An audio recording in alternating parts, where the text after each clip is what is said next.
Welcome to another edition of Your Impact Attack. That's right, it's Your Impact Attack.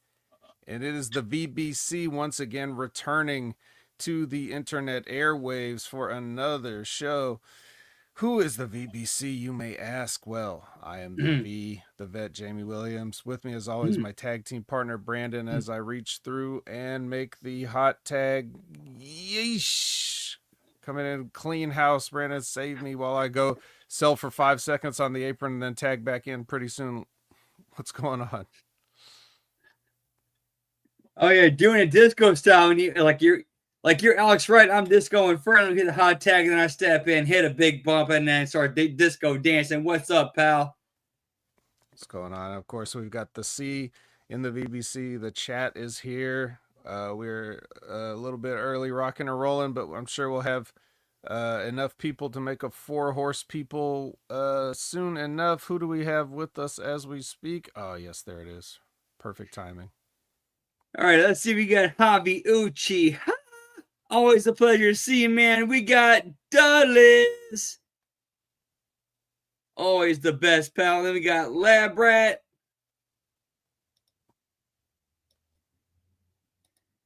And let's see, going through the chat.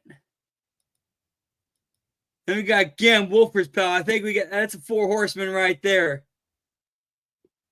There it That's is. a complete 4 horseman right there. Whoop, whoop. Hall of Fame worthy 4 horsemen. Yep. So with that, we are ready to start. We are ready to start the show. We've got enough people to start the show. We'll just have to sit here and vamp if we don't have 4 people to start the show, right? I mean, we can't just sit here and talk to 3 people or less. That's crazy. Nobody does that. Anyways, I'm sure we'll get some more as we go, and we appreciate everybody. It's another interesting week in wrestling. A little bit of news, a little bit of stuff to talk about. Some good, some bad, some indifferent. Get me nail bat, pal. Okay. Well, I guess we could talk about that. Yeah, like we're literally pulling a weapon from Final Fantasy VII, putting it in the ring, and having somebody take a suplex on it, pal. Whoop, whoop. So you know how Jon Moxley has, he's talked about using creative from other things like the Rocky 3 or, whatever, right? Do you think he saw the Halloween episode of The Simpsons where Kang and Kodos took over, and then they got chased off with a board with a nail in it? So he's like, all right, so what if we had a board with like 100 nails in it? First of all, don't blame me. I voted for Kodos. Right. Second of all, yes. Second of all, ugh. That's a quote. We can quote that. Yeah, I mean, I talked about this somewhat at length on the wreckage with Jimmy T. I let Jimmy T vent about most of it. What I mean, as far as like the actual spot itself, I maintained that like I was relatively unfazed by it because it's Jon Moxley and nothing he does really surprises me. So it's not a question of, lecturing him on what he's doing because he knows what he's doing. It's not that that's the right thing to do, but he knows it's not like he could think anything else would happen. So it's not like you're going to teach him a lesson like some kind of a kid, who did a dangerous spot coming up, and he's ignoring all his other tools that he has to make it in the business, and he's trying to get noticed. And no, this is like a 40-year-old man, like you already know. So there's no point in getting mad about it or lecturing him. I didn't see a point in it, but I mean, did you happen to do a watch along for this particular moment? Yeah, I remember. Yeah, we were doing the live HMG AEW Dynamite watch along when it happened live, and I believe it is still up there. And I completely lost my shit when it was happening. Like, What the fuck? Are you fucking kidding me? Like, we're really going there. We're really going there. Are you kidding me? They were not kidding you. No, they weren't. And Or while were they? it live as it was happening, if you have not heard of Vince Russo and what he said about it, I kind of have to agree with him. Like, I really believe that when it happened, John Moxley got scared and frightened, being like, oh shit, there were actually nails in my back. I was not expecting it to be like this. Oh shit, oh shit, oh shit. I might be fucked. Well, yeah, I guess you could never have foreseen anything bad happening taking a suplex on nails. I mean, it's a standard wrestling bump. You know, usually when you take a... Sorry, go ahead. Yeah, and instead of having a licensed doctor try to pull it out, here comes Wheeler Yuta trying to pull it out of your back, and then the referee, who have no idea of the medical, physical health ramifications of what's going on. Like, Jesus fucking Christ, dude. Any Wheeler's not a licensed... Well, Labrat gets points for saying I would have popped if they played an Ace or Home Depot commercial right after the bump. That'd be good. Yeah.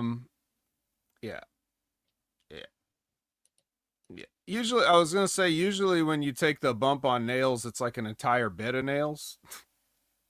You know, so that you disperse the, the impact area over a wider thing so that none of the nails can really pierce you. But when you take a bump on a chunk of nails, then yeah, you're probably going to get impaled at some point, even though they looked pretty damn dull as far as nails were concerned.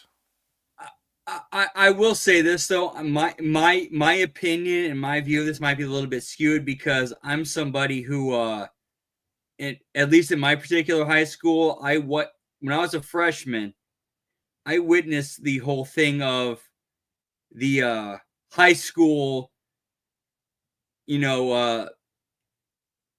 I want to be cool and look cool in front of the kids, professor, wannabe professor, who's really just a, high school science teacher.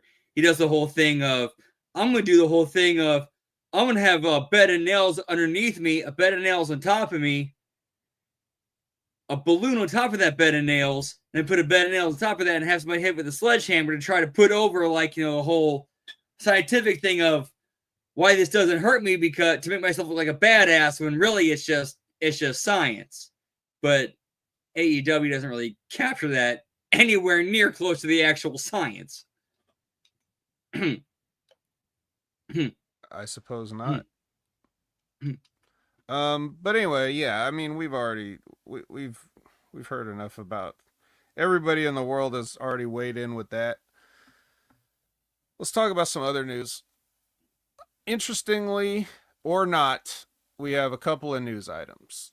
I'll start with a sad one first, but there's really not much to say about it. Unfortunately, recently, Dixie Carter's mother, Janice, passed away. And so, like, that's sad, but may she rest on in spirit, embedded in the back of John Moxley's back. That's right. Janice Carter, of course, is very similar to Spike. They must be related in some way, a sister perhaps, or distant cousin. But yes. We need Surge versus Spike at WrestleMania, pal. Yeah, so there that goes. That's right. Couldn't have Dix. I mean, she couldn't have been a young woman, so I don't imagine it was anything. I don't suspect foul play or anything. But anyway, that happened. Yeah, another. Sorry, yeah. In all seriousness, like joking aside, like it was very clear it had to have been an old age thing because if you remember correctly, like the Carter family, they got involved in TNA about 22, 23 years ago. Something like that. It was And shortly after the launch of the company. Yeah, and Dixie was in her mid to late 30s at that point. Really? I always thought she was older. Yeah, about 2000. Yeah, in the mid 2000 or the early mid 2000s when when the Carter family Panda became like the majority shareholders in TNA, she was in her like mid late 30s. Wow. Oh, okay. So she just aged badly. Interesting. All right. So here's Give me another. the Dixieland match, pal. Where's Magnus and Jeff Hardy? Well, Jeff Hardy's probably passed out somewhere. So another interesting piece of news. I don't again know how this really affects anything, but it's worth noting that it happened. Um, Endeavor Company goes private. So now they of course Endeavor, the parent company of TKO, and which is also Endeavor itself is underneath Silver Lake. That 100% furthers my theory that Anthem's getting bought by Endeavor, TKO. I 100% believe that, and you saying that just furthers that. Yeah, I don't know what the benefit of that would be for them, but in any case, so we've got like a shell game going on here where you've got Silver Lake, a private equity firm, owns Endeavor, which owns TKO, and yada yada yada. So now, Endeavor being private, that means that their stock is coming off the market. It's becoming it's being renamed as the WME Group, which stands for William Morris Endeavor. And Ari Emanuel was the CEO, and he will now be the executive chairman. While Mark Shapiro is going from president and chief operating officer to president and managing partner. So there you go. I stand on this prediction. I don't know when it's going to happen. I don't know how long it's going to happen from now, but I 100% believe that Endeavor / TKO will buy Anthem and integrate it into his portfolio. I have no doubt that will happen within the next 5 to 10 years at some point. Maybe even 3 to 7. Who knows?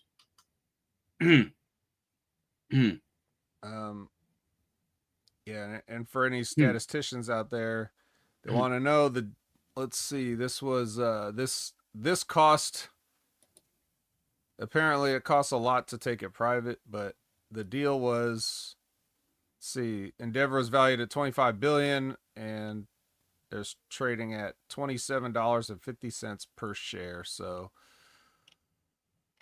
there you go. There's that happens now.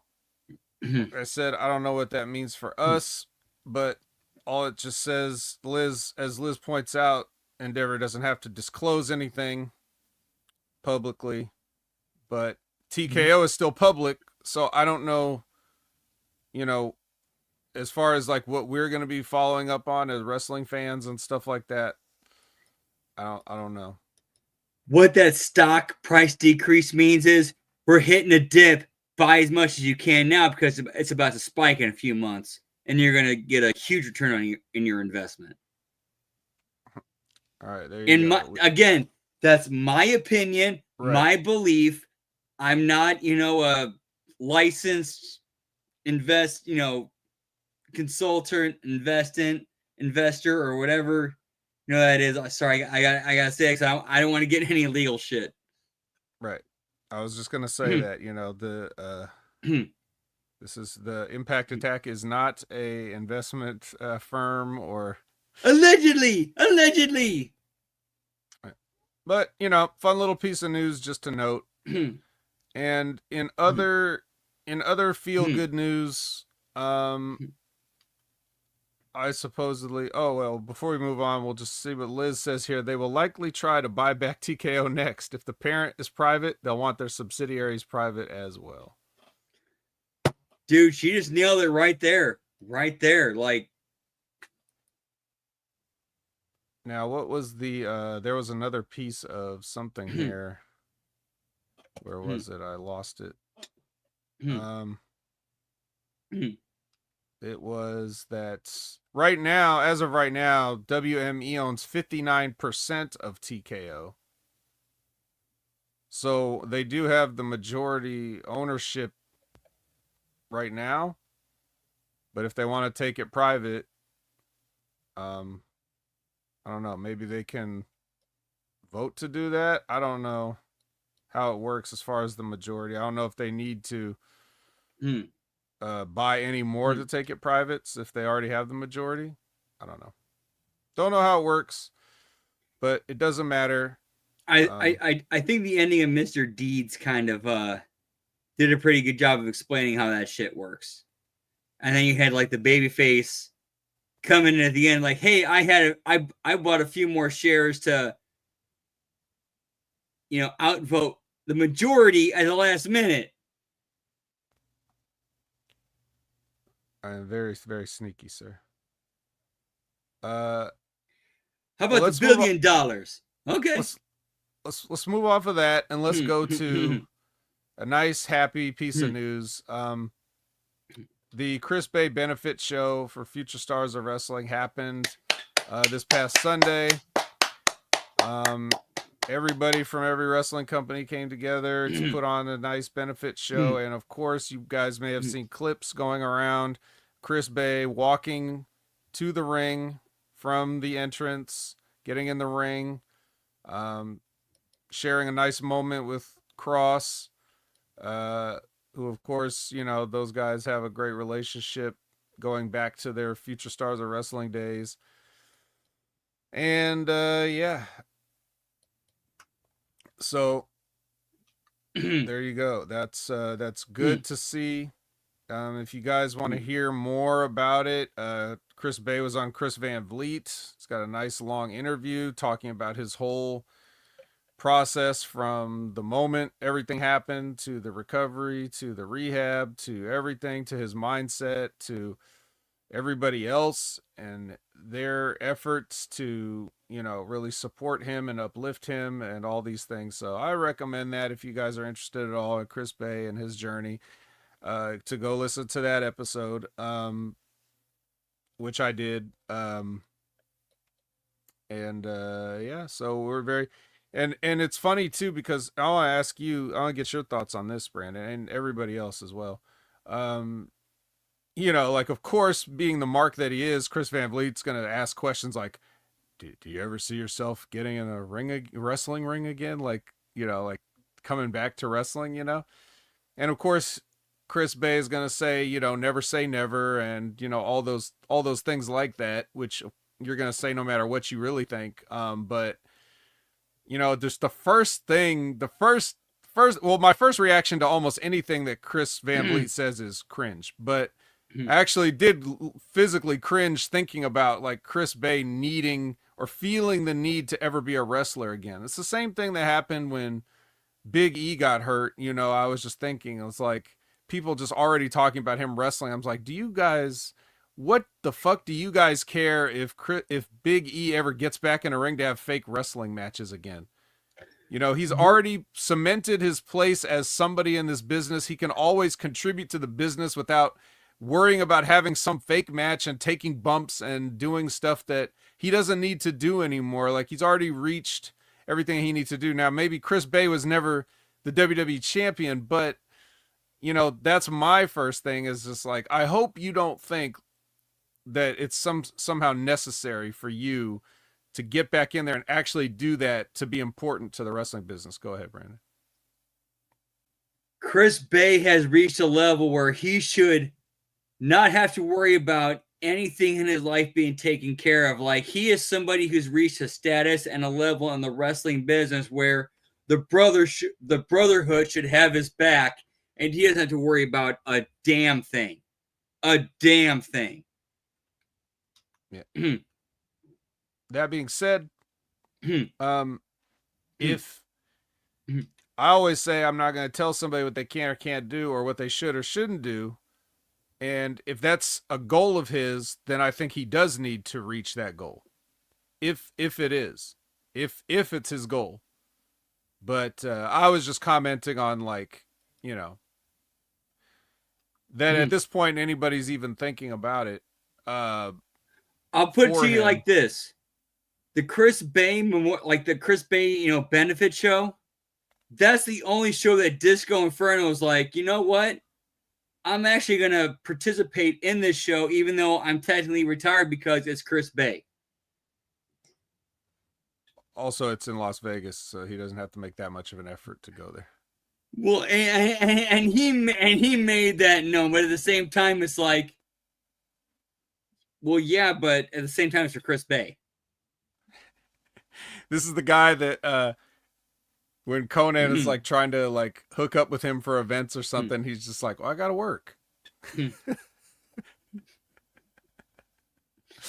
Like, motherfucker, nobody has PTO. You don't have PTO at your job. You can take a day off. Fucking asshole. Anyway. Yeah, and if you listen to K100, you should, like, yeah, if anybody has plenty of PTO that he should have to use whenever his discretion is, it's Disco Inferno. Yeah. Anyway, great to see Chris Bay walking.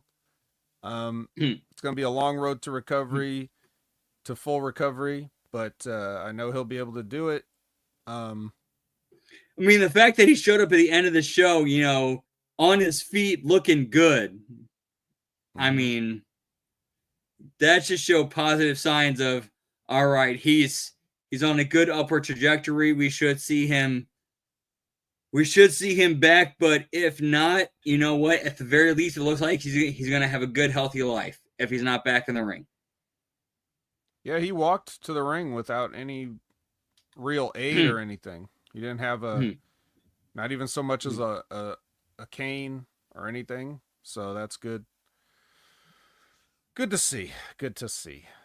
Very good. Yeah. If Chris Bay never wrestles a match in his life again, at least he's in a spot where he can, you know, be there for his family. That's kind of what's really important. Yes. All right, now, moving on from that, we do have the traditional Chris Winland question this week. And we should get to that quite directly. And he asks, Chris Winland asks, and thank you again, Chris, why can't Sting induct a Luger in WWE, but AEW stars could compete at the same blood sport as the other? And I'll add my own in parentheses, or the Chris Bay tribute show. Can you also chat a little bit on indie compared to mainstream contracts / pay? A few ups and downs from the road. All right, so we're going to be talking about payoffs here in a second, but first, we're going to talk about why, you know, what's fair is fair. Well, I did talk about this a little bit on one of the other shows, but he's asking why, you know, the double standard of why is Sting allowed to induct Lex Luger? Well, as I point out before, Sting's going to do whatever the fuck he wants, and nobody's going to stop him from doing it. So if Sting wants him to do it, or if Luger wants Sting to do it, Sting will do it if Sting wants to do it. Nobody's going to tell him he can't. They're not in a position to tell him he can't. And we know who nobody is in this instance, right? Yep, and at the same time, when it comes to Tony Khan being an obstacle, I want to have to think he's kind of smart and savvy enough to know, you know what, this is beyond my wheelhouse. Let it go, because if I try to get involved and stop it, it's going to make me look bad. You know what? Just let it go and do it, and let them do their thing. Because if me stepping aside and letting them do their thing, that makes me look good. Furthermore, has anybody said that he is going to stop anybody from doing anything, or is this just people churning the rumor mill and trying to talk? Is this just the fans talking? Because I didn't hear anybody say that he's banned Sting from doing an induction. All we've said is that Lex Luger has said that's what he wants publicly, and I don't know if anybody else has made any statements regarding it one way or the other or announcements, but I would guess they're trying to get it done. So this could all be just for nothing. There's no point in even talking about it. Any real opposition to Sting being there to induct, or at least being part of, being one of the inductors to Lex Luger into the into the WWE Hall of Fame, just tribalism. Because if you've watched and understand Lex Luger's wrestling history and the fact that Sting was right there, the only two people that could induct Lex Luger into the Hall of Fame are Sting or Ric Flair. Okay, maybe you can make the argument for Harley Race, but he's kind of dead, so that doesn't work. That's true. Well, yeah. So I don't know, man. To me, it's kind of a nothing topic, even if no matter what happens, it's like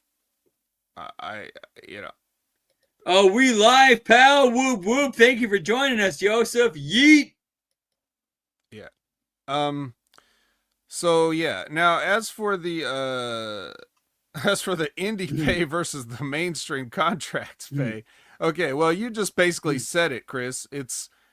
You have a contract when you have a job with a wrestling company, and that contract, depending on how it's written up and whether you have anybody or write one up for you, have an agent or something to look over it, you're essentially guaranteed an amount of money, and then they can either split that out among dates or just give you a flat rate regardless or whatever. But the point is, a contract's a contract. Indie shows are different. You're getting a payoff based on the house and what the promoter's going to give you based on something that you've agreed. Now, if you're some kind of a big star that has that's coming in to do an indie, of which Brandon and I are not going to be able to speak on behalf of, but when you book yourself on something and you've got provisions that you've laid out ahead of time that the promoter has to meet for you to do this, go listen to Kevin Nash talk about this for 5 seconds if you want. I've actually met and talked to people who walked bookers, promoters / bookers to ATMs to be like, no, you're gonna pay us all out what you promised us. We ain't playing this shit. And walked the promoter / booker to the ATM, be like, no, you're gonna pull it out of your account if you have to. Yeah, it's a whole different world. So yeah, you could potentially have all kinds of nightmare stories if you're a struggling wrestler on the indies trying to make it, but you're always trying to get to that guarantee, that downside guarantee. That's what you want. You want that downside guarantee. And right now, I think the WWE contracts are the best they've been for the talent, as far as in the past. Because the old WWE contracts with Vince, before they were before WWE was owned, were pretty shady. So I'll put it this way, like looking at myself and putting myself back in the shoes as a talent back in even the late or the early 2010s through late 2010s. Yeah, WWE's the goal. Everything else is a stepping stone to get there. Mm-hmm. Even though you can get some contracts along the way, but yeah. So basically, that's the thing. Now, I don't have any particular stories as far as I don't. I was a student paying dues. So I didn't really make, all of my stuff that I did was paying dues. I wasn't getting paid to do what I did at OVW as a student. The only pay I ever received as a professional came from the WWE in the form of a check and $100 cash. So, in that sense, that's the only story I have. They give you the draw, as it were, and then after you get the draw, they mail you the rest. So I got my WWE check weeks later. But what about you, Brandon? Do you have any payoff stories? I do have one payoff story. This is the most fucked up payoff story that I could possibly think of telling, which was the kickoff to the most fucked up weekend in my entire life, which also involved Mexico, wrestling and going to Mexico. All right. Well, but how'd the payoff go? So this is the Thursday before we went into Mexico. I'm sorry, Friday before we went into Mexico for that weekend for a double shot. We work for a wrestling company, and that company wants us, before we get our payouts, wants us to basically give them our social security number, our zip code, like all that information. I'm like, what the fuck? And again, this is a mistake I made. Our contacts who set up the booking said just come up with something fake, put it on there, and you'll be all right. Just don't worry about it. So that's kind of what I did. I lied about my name and all the, address, numbers and all that shit. And then we go, and then that night we find like a one night motel hotel stay in. We'll also understanding at the same time, okay, then tomorrow morning we're driving into Reynosa, Tamaulipas, Mexico to wrestle for a independent wrestling company that's owned by a cartel or drug cartel, and anything they offer us along the way, we can't refuse, because if we do, they'll kill us.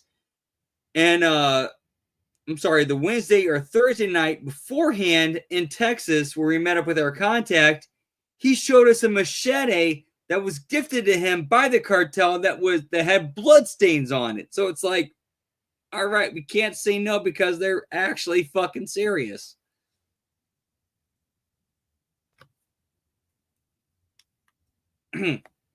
Well, I mean, did you get paid?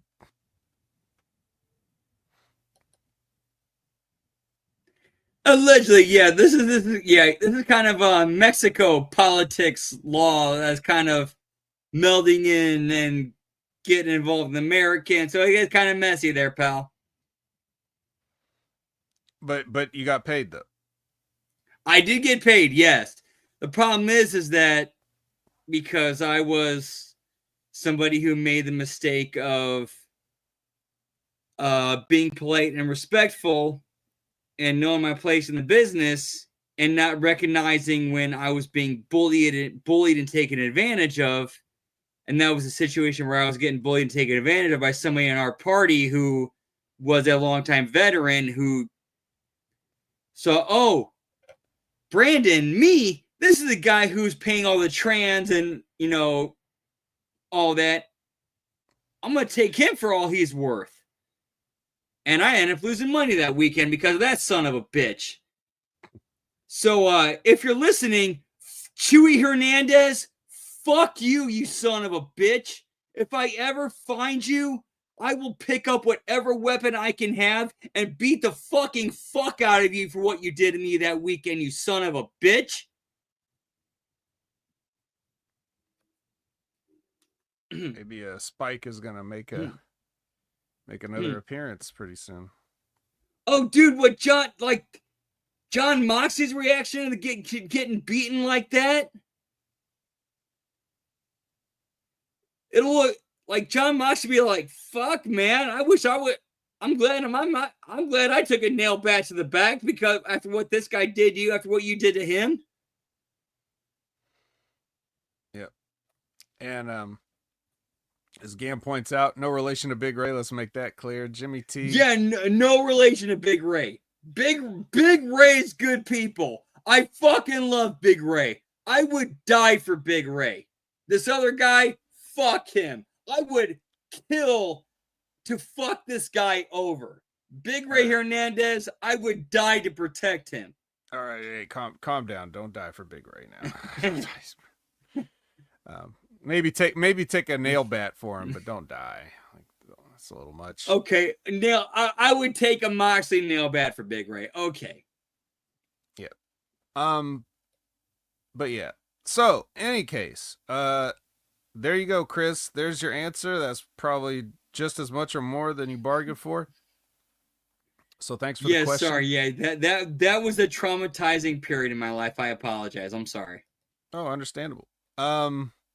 So, yeah, I guess at this point we are free to talk about TNA, which will probably be much less interesting than all of that. And I do have a punching up for this week that I really believe would be a better version of than what we got. All right. Well, then let's get to it. First, we're going to start with some sacrifice ketchup. You know, it's not like the normal ketchup. This is sacrifice ketchup. Heinz. It's Heinz ketchup, pal. Whoop, whoop. That's right. And we get Masha Slamovich in the ring. She's going to start trying to do a promo, but then here comes Tessa Blanchard. And then she's going to come out, and they're going to jaw at each other. I'm sorry. I just want to shout out Jimmy T. We got Jimmy T in the house. Whoop, whoop. What's up, pal? Yeah. Yes, we definitely shout out Jimmy T. All right. Tessa Blanchard. Then Reptilian Britt Baker attacks. She attacks Masha Slamovich. And then Santino comes out and he says, we're going to have a match between Masha Slamovich and Reptilian Britt Baker next week. And Tessa is banned from ringside. Okay. It's going to be the first of many times that Santino comes out and, you know, does stuff. He's all over this show. Admittedly, I in the rewrite and the punch up, I do have him all over the show, but I feel it's a lot more well written and structured, in my opinion, from what they did. But we'll see when we get there. Well, I'll comment on this part now because I feel like it. So when they actually did, you know, it's not the issue of Santino being on the show more. We definitely could always use more Santino on the show. But the amount of times that this happens, it really highlights the fact of how you guys are just rinsing and repeating the same booking ideas. You know, like, and when you have something that you do consistently, it points out the flaws in your or the repetitiveness in your choices. I want to push back on that a little bit. I think it's because TNA has gotten used to having a lot of good workers, not fully, but a lot of good workers under that roster who get that and be like, okay, I can perform under those circumstances. And now all of a sudden they're finding themselves in a situation where they have workers who can't really perform under those circumstances and need more production and direction, as opposed to be like, okay, we're gonna throw you out there on the fly. Go do your thing. You know? Well, I'm not sure how that relates to you know, TNA just saying let's have a schmaz and Santino go out every segment, you know? Like, that's not really, this is neither here nor there. But anyway, speaking of Santino, we get a little more father-daughter time, and you know, they tease another surprise coming up later. So we'll see. Which does not happen on this show. Right. Interesting. Well, a lot of the things that they say won't happen on this show because that's the whole thing. You have multiple times where this guy's coming out and saying next week, and I know next week is the same thing as like pretty soon to those people in attendance, but uh, it's still weird when you say it like that because the people aren't, you know, you Right. definitely It's don't want to like, try to get people excited for stuff they're not going to be there for. right. And like as a TV viewer, it's so weird because like, okay, like you can tell they're trying to walk that fine line of trying to please the people in the crowd there live while also pleasing a much larger TV audience. It's so weird that like they're it's like this. It feels like that's what they're trying to do. Yeah. Hmm. Let's see. Okay, so we're getting our first match here. It's the Northern Armory versus the Rascals. Eric Young's on commentary. Um, Basically, the Armory is they lose. The Rascals feed them to the Lions or whatever their move is called, and then before anybody could get any silly ideas, like Eric Young, start circling the wagons here, then Ace Austin runs in with a chair preemptively to make sure that nothing happens, and nothing does. Any thoughts on this? I think this should. I really think like they should not have had Northern Armory and Rascals meet up. Like if you're gonna have Northern Armory competing in matches on regular TV, it should be squash matches with developmental talent to get them over and establish them because I don't think they're there yet. Like you should not be having them wrestle the Rascals on live TV. I'm sorry. Like that should be something that should be built to on pay-per-view, in my opinion. They are the talent that should be developmentally getting squashed because they have like a combined weight of 250 pounds. But anyways, never mind. Let's see. We have Zaya Brookside with Gia, no music underneath. She's like, "How are your eyes, kid?" And and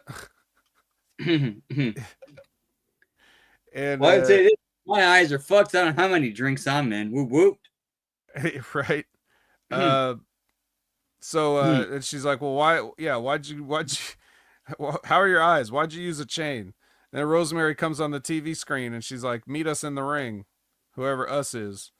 So yeah, that happens. Rosemary comes on the screen to book herself. Do they have a camera set up in the Undead Realm, or was she just somewhere else with her phone? If I remember correctly, it was shot where it was like the studio camera filming the whatever podium was behind Zaya Brookside and Gia, showing a video of Rosemary while she's in the Undead Realm, doing her thing and cutting her promo. That's what I believe anyway. Like we're watching a recording of a video within the Undead Realm. Gotcha. Well, this may have made you want to send yourself to the Undead Realm because we got a first class penthouse next.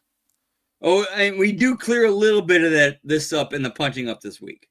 Okay, a little bit, not too much. Okay. First class penthouse. They come out, start trashing everything. Chavo Guerrero comes out, hey. And he's like, "Hey, you can say whatever you want about me, but don't talk about my town of El Paso." Okay. Yeah, can you imagine if that was real? Like you could just talk about a veteran wrestler and they'd be like, "Hey, that's fine. You could say whatever you want about me." Does that track in this business, Brandon? Say whatever you want about me. With Chavo and the career and the legacy he's got, I could see Chavo Chavo specifically being like, I really don't give a fuck. Say what you want because look what I got behind me.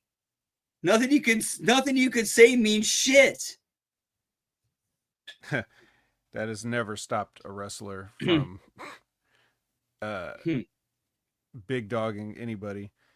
Yeah, so Kazarian came out. Speaking of big dogs, he comes out. Then the Aztec Warriors come out. And then Chavo decides he's going to book a 6-man for, you guessed it, next week. Holla holla, playa. Yep. All right. Let's see. Here we go with our Mustafa Ali versus Mike Santana 2. The rematch. It's a match for a little while, and then at some point Ali just finds himself outside the ring and decides to leave. So he takes the count out loss, and then the Great Hands usher him through as the announcers are trying to put over, like, they got to get him out of here because he's not going to make it. But everybody in the crowd that you could see was just completely indifferent and not doing anything. It's not like he was really going to get some kind of riot heat for what he did, but they still tried to sell it like that, which is funny. I liked this. The problem was the main story and what they were trying to sell wasn't clearly translated to the announcers, and they sold it as something completely different. But the whole idea was like, wait a minute, I beat when it came to Ali against Santana, he's like, I beat you. Like, what do I have left to prove? Like, I can just walk out here and none of this shit means anything. Yes. And to that point, when we come back from break, Gia chases down Ali and she's like, why you running? And he's like, I'm done with Mike Santana. Like you said, I already beat him. I'm done with him. He said, I think the exact quote he said was, already conquered Mike Santana. Why do I need to keep wasting my time with him? Yeah. Well, for anybody that's doing this booking and putting this together, my question would be, well, why would you have him make the full entrance and have like 5 minutes of a match then, if that's how he felt? So, you could get the same result by him never touching him in the ring in the first place if you wanted to try to do something different, but yeah, that I do agree with you on. Like, the booking should have been as soon as Mike Santana went to lock up with Ali, should have like immediately ducked out of the ring and powdered up, being like, "No, fuck no, I beat you. Why are we doing this?" And then he walks out. That's when you do the count out victory for Santana, and then Ali's like, "No, I already beat you. I conquered you. We don't need to do this." Yeah, well, what do you expect? It's these guys are trying to do wrestling stuff, and they don't really care about how things would appear or interesting ways to to take classic tropes and rework them into a modern setting. But anyway, speaking of don't care about classic tropes, the Ziggler brothers are out here. Ryan introduces the other one. They take credit. He takes credit for TNA's success. And then Leon Slater comes out. Which, to be fair, as a heel character, Nick Nemeth should absolutely be taking credit for TNA's success, because if you look at the timing, and that's kind of when it lines up, so that would be a perfect motivation for his heel character. There you go. Well, Leon Slater's like, he comes out and he says, hey, you guys suck, and then how about a match next week? And then he bravely gets in the ring to attack the brothers, but then he's summarily beaten up. So there you go. Yeah, and the punch up, this becomes the opening segment and is built at least through a few segments throughout the night, and at least the conclusion of the show. Because this is kind of the hottest thing coming out of Sacrifice as the Nick Nemeth heel turn, so why not further it and go off the show with it? Right. They give you the ketchup packet at the beginning, right? And then they end the ketchup packet with the turn. And then who do we get to see? Masha Slamovich. No disrespect to her, but seems like not Yeah, necessarily even your own program just reminded people of what just happened, and you're not going with that to start. Or you're not even pointing out the fact of like how they want to start with that, but Dolph Ziggler is like delaying it on purpose or something. Like he's not answering, or he's not coming out, or he hasn't communicated with management, or he hasn't been to the building yet, or any other excuse to why you wouldn't open the show. You don't even build in an excuse for yourself. You just do what you do, and everything's just lazy and rotten. So.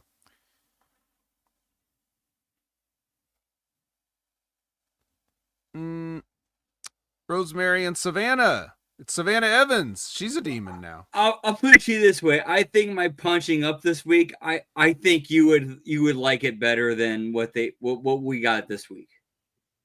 We'll soon see. Rosemary and Savannah versus Zaya and Zaya. Yeah, I don't I do actually have a wrestling note for this match. Don't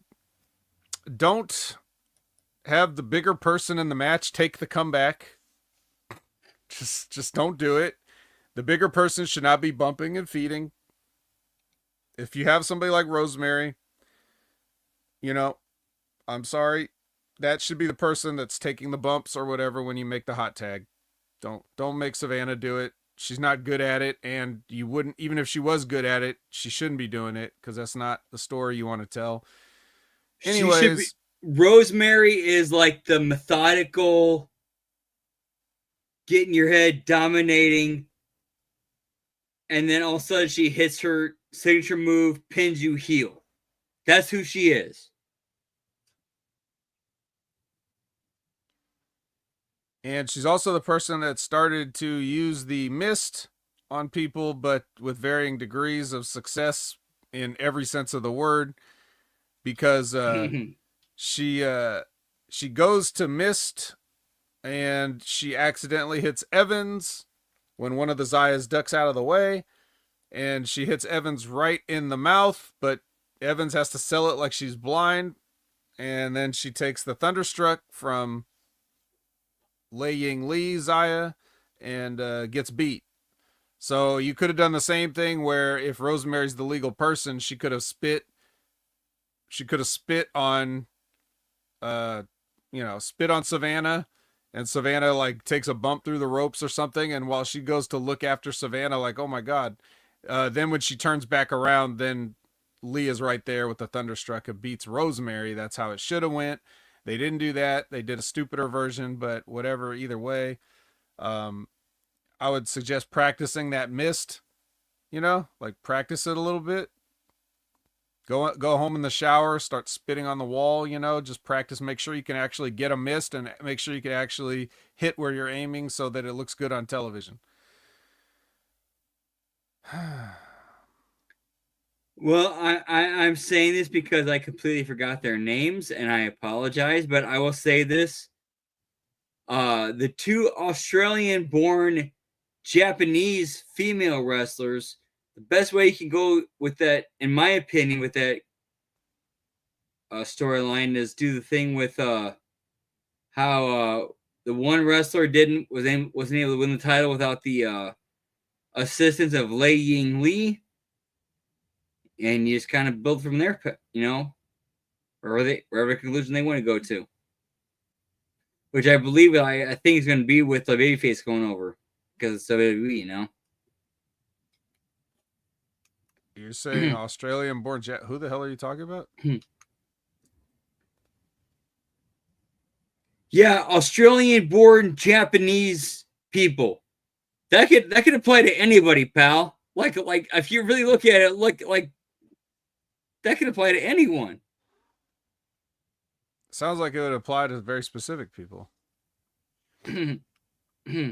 Well, the very specific people we have coming up in the next segment is the Elegance duo. So this is about to be bad. And it's bad for a while until the lights go out, and then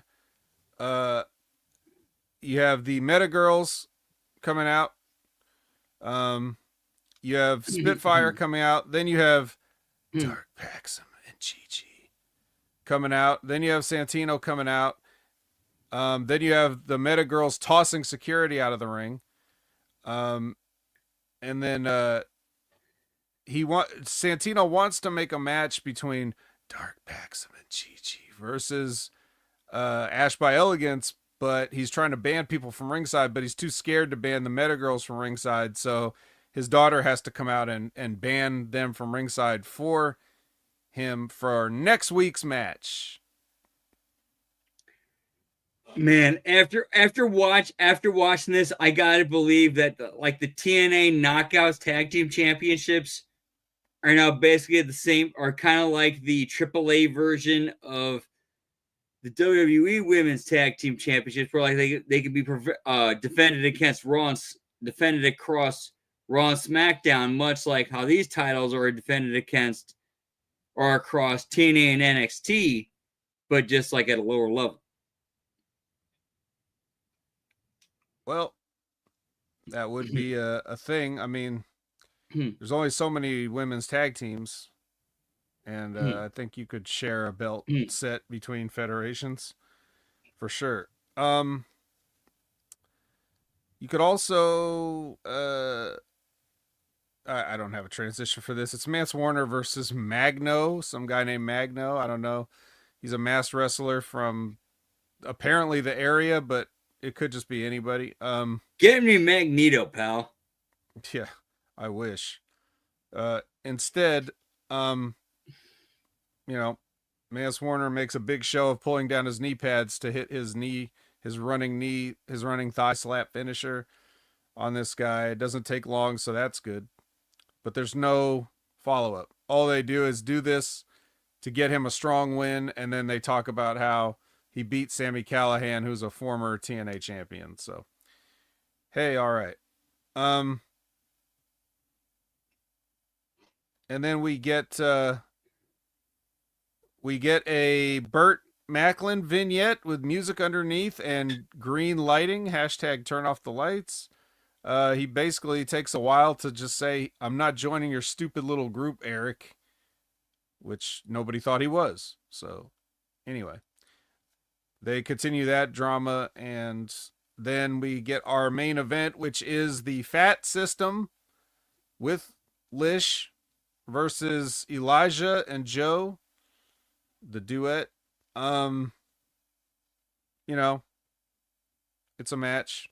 I think I was falling asleep watching this, and I think what I heard as I was dozing off into the demon realm is I think I heard standing ovation on somebody, probably Myers. Correct me if I'm wrong, but I do think Joe Hendry hit a fat guy with the standing ovation, and we go off the air with everybody happy. But I had fully admit I was falling asleep, and I was not going to rewind. So, anybody could correct me if I'm wrong, but if I'm not, that's how we ended the show. Oh man, that's what makes me go like, okay, yeah, I think we're having way better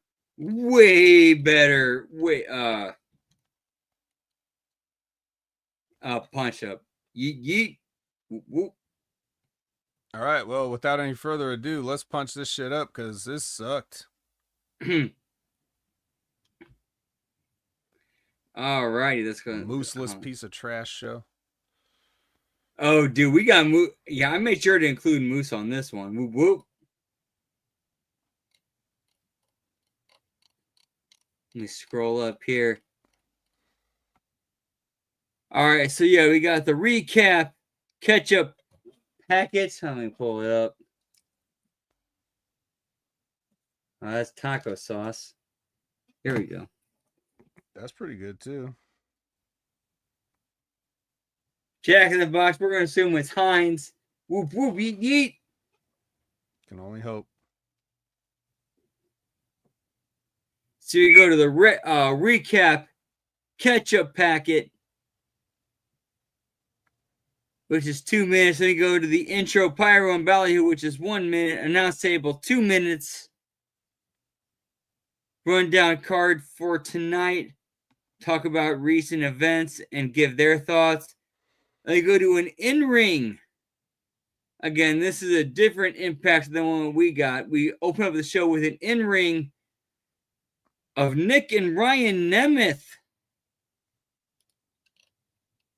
Nemeth Brothers music and entrance. And they both have their own new music and entrance for, them as brothers, as a package act. Mm-hmm. Then the Nemeth Brothers promo, they're very similar. And Ryan mentions how Nick was cut,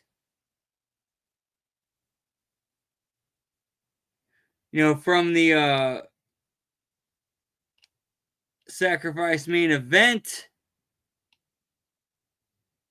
because of how, whatever he had going on.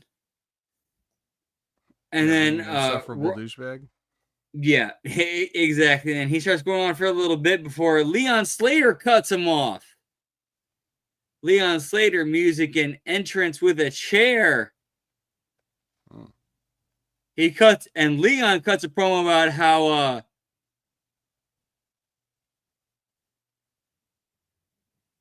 the Nemeth brothers, how everything they complained about the Hardy brothers, they're kind of the same thing. And it's kind of superficial and hypocritic. So Leon charges the ring, hits Ryan Nemeth in the gut with a chair, and then Leon swings for Nick, but he ducks. Low blows Leon.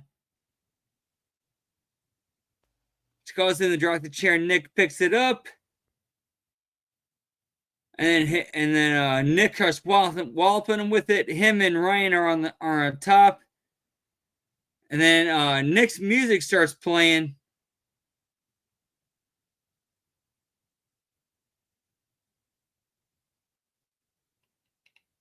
Oh, I'm sorry. Man, my bad. I wrote this wrong. Joe Hendry music starts playing. And him and Elijah run to the ring to run off and fight against Nick and Ryan. Nick and Ryan run off while Joe Hendry and Elijah cut promos on Nick and Ryan for stabbing their entire team in the back, as well as the Hardy brothers. Joe Hendry and Elijah want the Nemeth brothers in a tag team match. Santino music and entrance. Santino books Joe Hendry and Elijah versus the Nemeth brothers in the main event for tonight.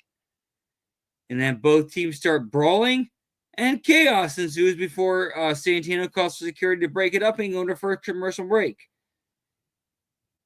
Then we come back during the break. Joe Hendry and Elijah and Leon Slater are fighting against the Nemeth brothers and security. The brawl hasn't stopped their fight. And then Santino says that the Nemeth brothers win, then Nick Nemeth becomes the number one contender to TNA World TNA World Champion Joe Hendry. But if either Hardy brother touches Hendry or Elijah for the main event, then the stipulation is thrown out the window.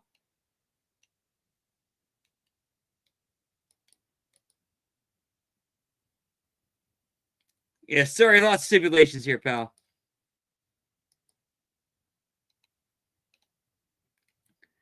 Then we go to match number 1. Rascals versus Northern Armory. Northern Armory music and entrance with Eric Young. Rascals music and entrance. Same matches on the show, but with Northern Armory. Northern Armory going over Dirty with help from Young. Northern Armory beat down on Rascals, interrupted by Ace Austin, who sends the heels running because he runs to the ring with a weapon. Then we go backstage to Gia Miller, Zaya Brookside, Rosemary. Same as on the show. Backstage, First Class, Chavo Guerrero, Aztec Warriors. Dude, as soon as Octagon Jr. and I'm saying, and this is me personally, as soon as Octagon Jr. and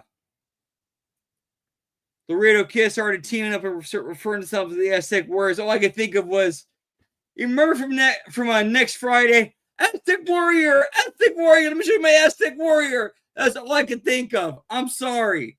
It's like, okay, now we got two of them in a tag team. Whoop, whoop. Maybe that's where they got it from. It's very possible. I don't know. And if they did, you know what? Props to them. Something to them. But anyway. So yeah, same segments on the show, except it takes place on a balcony / in a suite instead of on the stage. And then you go backstage with Joe Hendry, Elijah, and Leon Slater. Hendry and Elijah find Leon Slater unconscious. Hendry and Elijah go to find help. We go to our second commercial break. Then we come back to earlier today in the parking lot where the Colognes and Brian Myers and Eddie Edwards are showing up together. They arrive to the building before the rest of the system. The Colognes are being confronted with Myers and Edwards about the loss and sacrifice. The Colognes end up attacking Edwards and Myers and lay them out once they turn their backs to them. Announcers explain this has led to a tag team. Again, this is previous footage that's led to a tag team match between Myers, Edwards, and the Colognes for later. But I honestly, again, I heard that I don't remember if this happened in this show or at later on in the taping. I don't know. I apologize. So we're going to match. Wrote it. Yeah, for sure. Then we go to Mike Santana versus Mustafa Ali, match number 2. Mustafa Ali music and entrance, Mike Santana music and entrance. Same matches on the show with the whole, like, you know, Ali backing off and being like, you know what, I already beat you, I conquered you, I don't need to do this shit. Then they go backstage with Gia, Great Hands, because they're making America great again, pal. And Natasha and Ali. And we see the same backstage segment on the show where he lays out, where he explains, like, wait a minute, I already beat Ali. Or Santana, I should say. I don't need to, like, you know, deal with him and get my hands dirty. Because I'm better than that. And then we go to match number 3, Rosemary and Savannah Evans versus Zaire Brookside and a mystery partner. Savannah Evans music and entrance, Rosemary music entrance, Zaire Brookside music and entrance, and then Lei music and entrance to build her up as a surprise partner for Zaire Brookside. And then the match ends with Babyface is up by countout after Rosemary convinces Savannah to take the countout loss with her because they have, you know, plans for later on. Like, no, this is a battle. We're fighting a war. You know what I'm saying? Like, that's the story we're trying to tell here. Wait a minute. You're already telling that story with another couple of people. You're going to have 2 people do a walkout countout loss? You better have everybody do a walkout countout loss then.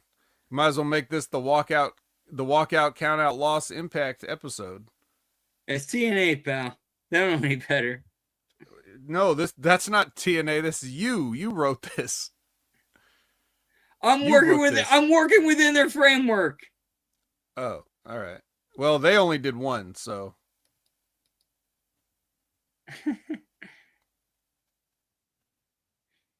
Yeah, sorry. I did not have a lot of time to put this together. I apologize. All right. Well, in any case, it's unique. So what's next? Alrighty, so yeah, the women's tag team match. Then they go backstage to the Nemeth Brothers locker room. The Nemeth Brothers talk about how glad they are about how Leon Slater got attacked and is now out of the picture for the main event. Both Nick and Ryan think that the other one was responsible for the attack on Leon Slater, but neither pick up on it. Like, basically, it's just kind of a thing where both brothers think each brother attacked Leon Slater, but neither brother realizes that, well, neither of us was actually responsible for it, but we think that the other one was. Give me that much. That's my bush, pal.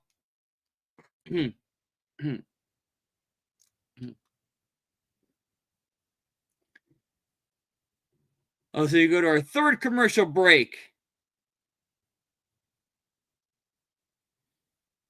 And I come back with shit,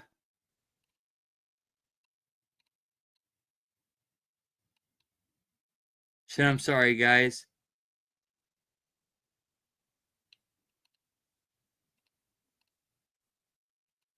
In the ring, we got Team Elegance and their concierge,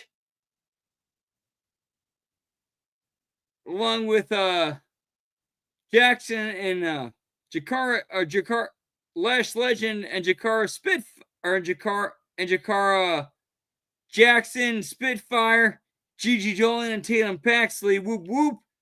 Same as on the show. We got, and then beforehand they have to get the Steve Macklin pre-tape.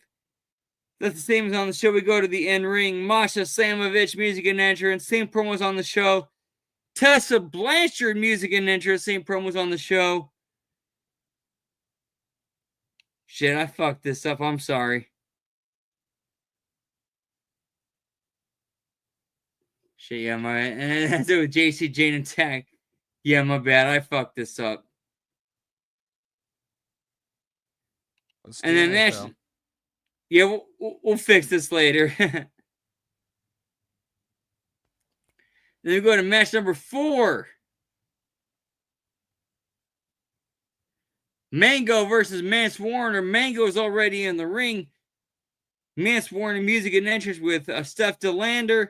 Same matches on the show. And then we go to cut to Sammy Callahan, music and entrance, while Mance and Steph celebrate.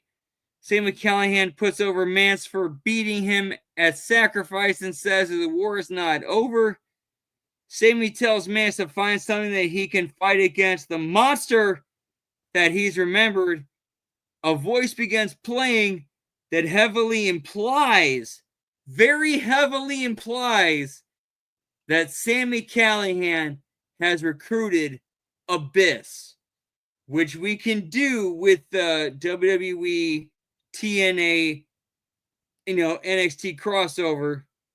We can go there. It ain't gonna hurt anybody. True. Maybe it'll hurt Abyss because he's probably completely out of ring shape. Yeah, more than anybody, that's gonna hurt Abyss because he's gonna be like, fuck, this hurts. Damn it. I enjoyed this comfy office job where I have to take bumps and fall into barbed wire and thumbtacks. Shit. He should just put on his Abyss mask, but just wear the producer suit. Dude, if he does that in a match, I would pop for him.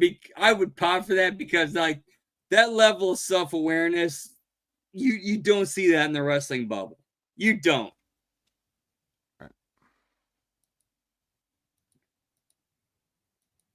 Hang on. Sorry, guys. So you can go to the parking lot with the System. Edwards, Myers, and Alicia are pacing back and forth. A vehicle pulls up that Moose and JDC step out of. Finally. Moose says that someone screwed with his and JDC's rental, that they had to deal with that before they could call for an Uber. Moose and JDC say that someone has been screwing with them. The Colognes jump Myers and Edwards from behind and begin attacking them. Moose and JDC attack the Colognes in defense. Carlito, Dominic, and Finn Balor jump the System from behind and leave them laying. Whoa. Admittedly, this is laying the groundwork for a System babyface turn where they're kind of put in a situation where they have to reluctantly work with Joe Hendry because they face the same enemy. It's like, okay, if we don't get on the same page and work together, we're all fucked.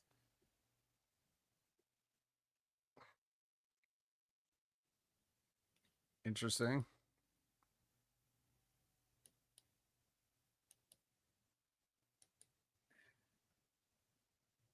All right, so anyway, let's see. The System rise to their feet while the Colognes and Judgment Day hop into a car and drive away to go to our 5th and final commercial break. New Japan Wrestling Hype video. Go to the announce table, run down the card for next week's show. Our main event, Nick and Ryan Nemeth versus Joe Hendry and Elijah. Nemeth Brothers music and entrance, Elijah music and entrance, Joe Hendry music and entrance, and the Nemeth Brothers go over when Hendry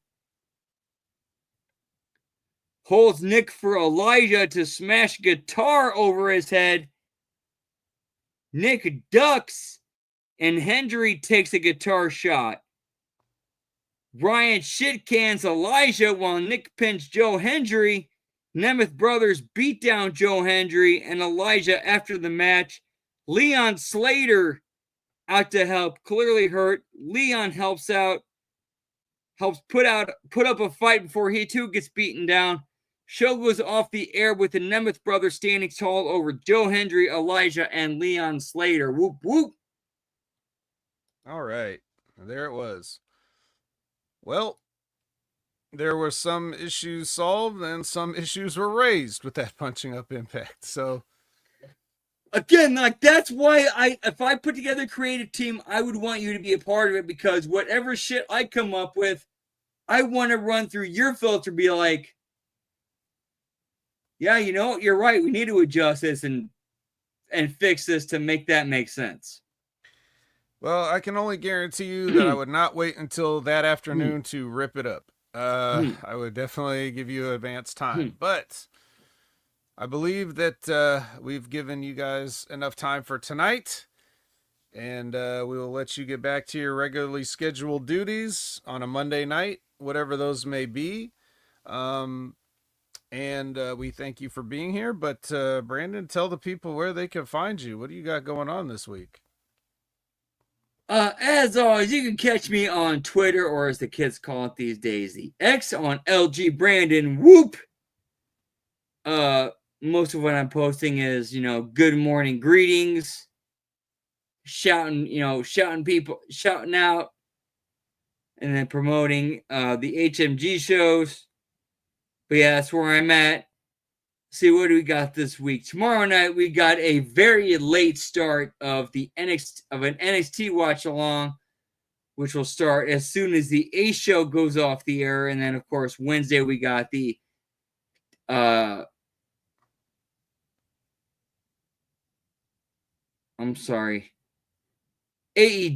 Dynamite watch along soon as it goes on the air, because who knows what kind of crazy shit we're going to see on there. Last week, we saw John Moxley take a suplex into a nail bed and have it stick out of his back. So, I mean, anything's possible on that show at this point, pal. And, of course, Thursday, we got Impact? Yeah, Impact watch along. And a potential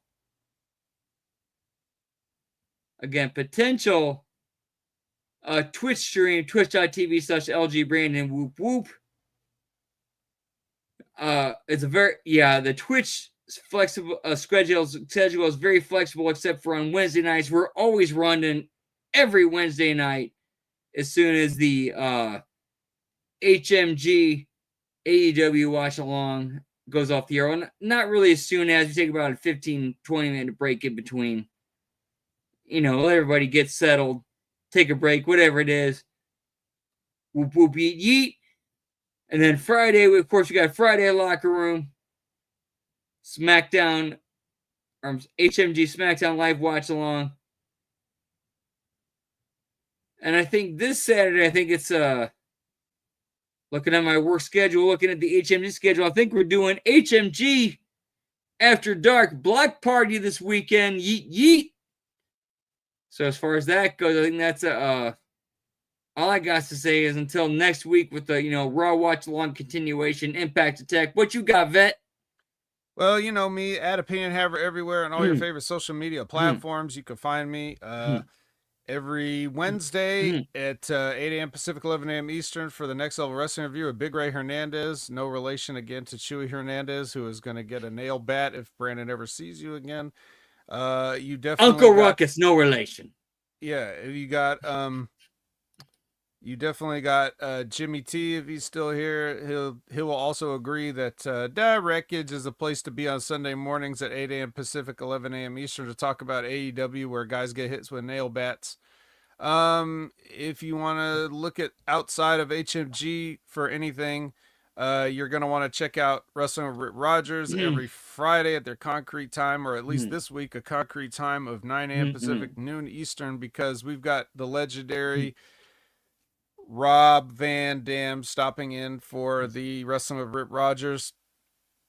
Show up with your money and your and maybe you could ask Rob Van Dam a question, although I don't know. Some of those people, they better come up with some good shit, or he'll never be back. Then you got, of course, the great Stevie Richards doing big things, creeping up to 100,000. He better be at 100,000 pretty soon. If he's not already there, he better be there pretty damn soon. I don't know what these couple thousand people are waiting on. They need to hurry up, but just subscribe. All you do is click the button. I don't know why you want to do this. It's not like you have to pay anything. Just click the damn button. He's going to get up to 100,000 pretty soon. He's talking about WWECW on the most recent episode. So he's got a definitely unique perspective to offer on that whole deal, having been a part of the original ECW. I'm currently in the middle, like towards the end portion of that while I'm out driving. So it's a good show. It's been a fantastic show. Also, the great Timmy Baltimore, Limpin' Ain't Easy on YouTube. This week's guest, Crystal Marshall. She tells her perspective on having to be during the Divas era and what that was like for them, and how she's doing now, and a lot of other fun topics. So you're going to want to check that one out. And yeah, that's pretty much it, I think. Limpin' Ain't Easy, Wrestling with Rogers, Next Level Wrestling Review, The Wreckage. I mean, that should be, along with all the HMG content that Brandon's providing, as well as everybody else, RBV, the 10 count, everybody check out all the shows that you can, and we appreciate your support.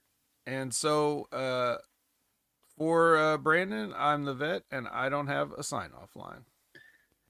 And to give you guys a heads up, tonight's party ain't over. In about 15-20 minutes, we're going to keep it going, picking up HMG Raw Watch, or pickup watch along, because I know Raw's already aired, in the afternoon, so it's a replay watch along. But anyway, much love. Whoop whoop, yeet yeet, yeah, pal. All right, and maybe you'll cross over into that midnight threshold, and then we'll say happy birthday to Liz and Jerome, the Wonder Twins. So if you want to, wish them a happy birthday now or later or tomorrow, whichever. Happy birthday to the Wonder Twins. Seriously, much love to y'all. Always appreciate getting to hang out and chill with y'all. All right. So I still don't have a sign-off line. Bye.